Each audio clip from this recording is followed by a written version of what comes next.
قرآن مجید پر اعتراضات کے جواب۔ اعتراض: مندرجہ ذیل دونوں قرآنی بیانات میں تضاد پایا جاتا ہے۔ پہلا بیان: جن لوگوں نے بچڑے کو معبود بنایا وہ ضرور اپنے رب کے غضب میں گرفتار ہو کر رہیں گے اور دنیا کی زندگی میں ذلیل ہوں گے۔ جھوٹ کھڑنے والوں کو ہم ایسی ہی سزا دیتے ہیں۔ سورہ اعراف آیت 152۔ دوسرا بیان جو پہلے سے مختلف بات بیان کرتا ہے۔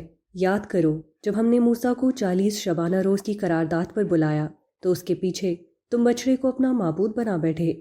اس وقت تم لوگوں نے بڑی زیادتی کی تھی، مگر اس پر بھی ہم نے تمہیں معاف کر دیا کہ شاید اب تم شکر گزار بنو۔ سورہ بقرہ آیت 51 تا 52۔ جواب: سورہ اعراف آیت 152 میں جو بات کہی گئی ہے وہ یہ ہے کہ جن لوگوں نے بچڑے کو معبود بنایا وہ خدا کے غضب میں گرفتار ہو کر اسی دنیا میں سزا پائیں گے، جبکہ سورہ بقرہ کی جن آیات کو نقل کیا گیا ہے ان میں یہ بیان کیا گیا ہے کہ یہ کام تو تھا بہت بڑا، لیکن اللہ تعالیٰ نے اس کے بعد ان کو معاف کر دیا۔ اس سے بظاہر یہ تاثر ابھر رہا ہے کہ ان دونوں مقامات میں تضاد ہے، لیکن سورہ بقرہ کا سلسلہ کلام اگر آگے پڑھ لیا جاتا تو معلوم ہو جاتا کہ ایک آیت بعد یعنی آیت 54 میں یہ بات بیان کر دی گئی ہے کہ اس جرم کا ارتکاب کرنے والوں کو سزا دی گئی تھی۔ وہ اس طرح کہ ہر گھرانے اور ہر قبیلے سے جن لوگوں نے شرک کیا تھا انہی کے رشتہ داروں نے ان کو قتل کیا تھا۔ یہ عبرتناک سزا انہیں دی گئی تھی، اس لیے دونوں مقامات پر کوئی تضاد نہیں پایا جاتا۔ البتہ یہ سوال پیدا ہوتا ہے کہ سورہ بقرہ میں آیت نمبر 51 اور 52 میں بخشش اور درگزر کی بات کس پس منظر میں کی گئی ہے؟ اس کا جواب یہ ہے کہ سورہ بقرہ میں اللہ تعالیٰ جس ترتیب سے واقعے کو بیان فرما رہے ہیں وہ اس طرح سے ہے کہ حضرت موسیٰ علیہ السلام کوہ طور پر گئے ہوئے تھے تو ان کے پیچھے قوم نے بچڑے کو معبود بنا لیا تھا۔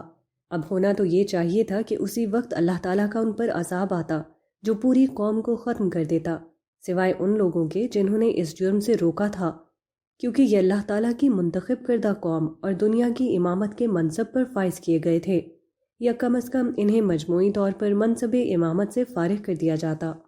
مگر اللہ تعالیٰ نے ایسا نہیں کیا کہ جس وقت حضرت موسیٰ علیہ السلام کوہ طور پر پہنچے تو ان سے یہ نہیں کہا کہ اب تمہاری قوم کو ہم اس منصب سے برطرف کر چکے ہیں اور تمہیں کتاب نہیں دیں گے اور نہ تمہاری رہنمائی کریں گے، بلکہ مجموعی طور پر قوم کو مہلت دے کر اس منصب پر فائز رکھا۔ انہیں کتاب بھی دی گئی لیکن بتا دیا گیا کہ ان کی قوم نے ان کے پیچھے کیا کیا ہے۔ چنانچہ اگلی آیت یعنی آیت نمبر 53 میں معافی کی اسی نوعیت کو بیان کیا گیا ہے۔ چنانچہ حضرت موسیٰ علیہ السلام واپس لوٹے اور قوم کے ان مجرمین کو سزا دی جنہوں نے اس جرم کا ارتکاب کیا تھا۔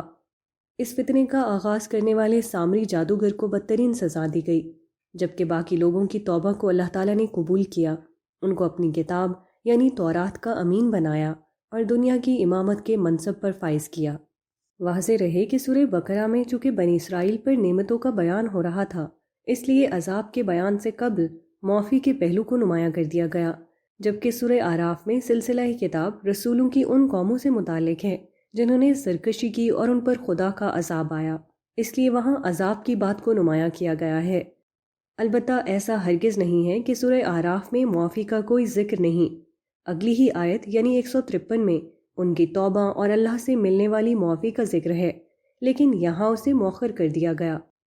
اس تفصیل سے یہ واضح ہے کہ ان دونوں مقامات پر کوئی تضاد نہیں پایا جاتا، بلکہ ایک ہی بات دو مقامات پر تقدیم و تاخیر کے ساتھ بیان کی گئی ہے، مگر عناد کے مارے لوگ ایسی چیزوں کو دیکھنے کی کوئی زحمت نہیں کرتے۔